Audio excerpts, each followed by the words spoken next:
कि यहाँ मजदूर ही पैदा करना है, अगर पढ़ लिख लेगा तो अधिकारी बन जाएगा। तो अब आपके ऊपर ये डिपेंड करता है कि बच्चों को अधिकारी बनाइएगा, अच्छा टीचर, अच्छा प्रोफेसर बनाएंगे, अच्छा डॉक्टर बनाएंगे, अच्छा इंसान बनाएंगे, या मजदूर बनता रहेगा, जाके पिटता रहेगा। यही बिहारी का बच्चा जो है वो इसीलिए मजदूर बनने के लिए पैदा हुआ है क्या? बिहारी जो नौजवान है सिर्फ मजदूरी करने के लिए पैदा नहीं हुए हैं। हमारे अंदर हम मेहनत करने वाले आदमी हैं, मेहनत कश इंसान है। हमें रास्ता चाहिए, हमें व्यवस्था चाहिए, और उस व्यवस्था का जिम्मेदार यहाँ की सरकार है, और उस सरकार को लाने वाले आप हैं। कौन है सरकार को लाने वाले? आप ही है ना।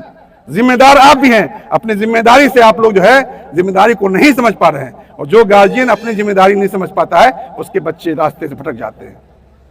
तो ये ईश्वर भी आप लोगों से पूछेंगे। सोच लीजिए, मानव जाति में पैदा हुए हैं, सर्वश्रेष्ठ है। जितने भी जीव जंतुओं को, जीव को पैदा किया गया, जितने प्राणियों को पैदा किया गया, वो सारे प्राणी में मानव को सर्वश्रेष्ठ बनाया गया। अब ईश्वर ने कहा कि मैंने तुम्हें ब्रेन दिया है, ये माथा दिया है, सोचने समझने की सलाहियत दी है, अच्छे बुरे रास्ते भी बता दिए हैं कि तुम खुद चुनो कि कौन सा रास्ता सही जगह जा रहा है और कौन सा रास्ता बुराई जगह जा रहा है। तो ये चुनने के लिए आपको बताया गया कि अच्छाई की तरफ जाओ और बुराइयों से दूर रहो और हक बात बोलो, इंसाफ करो लोगों के साथ में। पीछे चमचागिरी किसी के करने की जरूरत नहीं है, क्योंकि आप रोज गड्ढा खाते हैं और रोज पानी पीते हैं। अगर मजदूरी करते हैं तो हम किसी का खुशामद क्यों करें? जब हमारी चिंता वो नहीं करता है तो हम उसके पीछे क्यों भाग जाएं?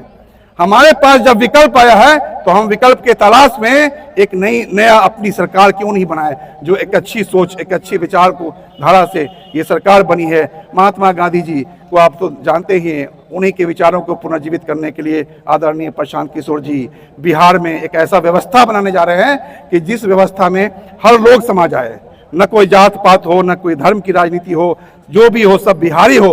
और कोई न हिंदू है, न मुसलमान है, न सिख है, न ईसाई है, न कोई पंडित है, न कोई छोटा जात, न कोई बड़ा जात, जो है सब बिहारी है। और बिहारी की चिंता तब आपको होगी कि जब कोई दलित पिटता हो वहां पर, तो अपर क्लास के लोग दे दलित मर रहे, हमारा की दिक्कत है बाहर में। कोई मुसलमान मर रहा है तो हिंदू को चिंता नहीं, हिंदू मर रहा है मुसलमान को चिंता नहीं, सिख मर रहा है तो किसी और को चिंता नहीं। तो इसी चिंता के नहीं चिंता होने की वजह से बिहार जो है सबसे पीछे हुआ। तो आज हम बताते हैं कि हम सब बिहारी हैं। पहले जात पात को छोड़ दीजिए, धर्म को छोड़ दीजिए। धर्म जो है एक अलग सब्जेक्ट है, एक अलग विषय है। ये विषय आपका पर्सनल है, मुसलमानों का पर्सनल है, हिंदुओं का पर्सनल है। कोई किसी के मानने वाले हैं, कोई किसी के मानने वाले हैं। इस पर उंगली टीका टिप्पणी करने का अधिकार किसी को नहीं है। आप जिसको मानते हैं, जिस देवी देवता को मानते हैं, आप अपने हिसाब से पढ़ लिख करके पूजा कर रहे हैं, तो इसमें किसी को बोलने की जरूरत नहीं है। मुसलमान जिसको मानता है, जहां मानता है, वो अपना कर रहा है। वो एक अलग विषय है। उसको राजनीति में घुसा करके और फायदा उठाना और सेंटिमेंटल जो है वो टच कर करके उजागर जो करते हैं, कर करके लोगों का दिमाग घुमा देना। हे अब आएंगे, समय आएगा, मियाँ ठायर छो, मियाँ के दबू वोट होगा ना। जब मियाँ के बीच जाएगा वही आदमी, अरे वो क्या वोट देवी, बीजेपी जीत जतो।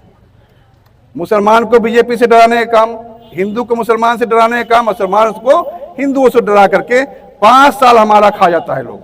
जब तक हम सोचते हैं ये बड़ा गलती कर दिली, हम डरा दे काम, रास्ता जो है बदल दिया इसने।